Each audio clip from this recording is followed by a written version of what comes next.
কোন লোকের মতো হলো? সেই লোকের মতো হলো। সেই লোকের কথাটা বলার পূর্বে একটা কথা বলি।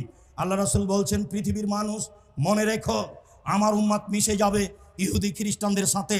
ডান হাতের বিঘত যেমন বাম হাতের সমান, সমান সমান যেমন আমার উম্মাত মিশে যাবে ইহুদি খ্রিস্টানের সাথে। পোশাক আশাকে, চাল চলনে, শিক্ষায়, খাতা কলমে, জুতা স্যান্ডেলে, চলাফেরাতে, খাওয়া দাওয়াতে সবকিছুতেই মিশে যাবে ইহুদি খ্রিস্টানদের সাথে।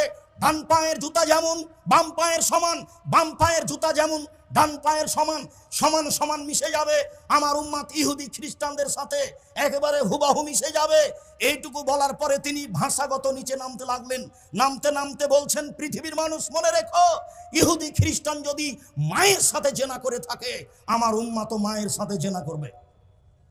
আপনার পাশে ছেলেটা দাঁড়িয়ে আছে, তার মাথায় দেখেন চুল কিভাবে ছাঁটা আছে, তার গায়ের গেঞ্জিটা দেখেন। এবার আপনার কাছে ফিরে যাই, যেই কথাটা বলার জন্য এইটুকু বলছি।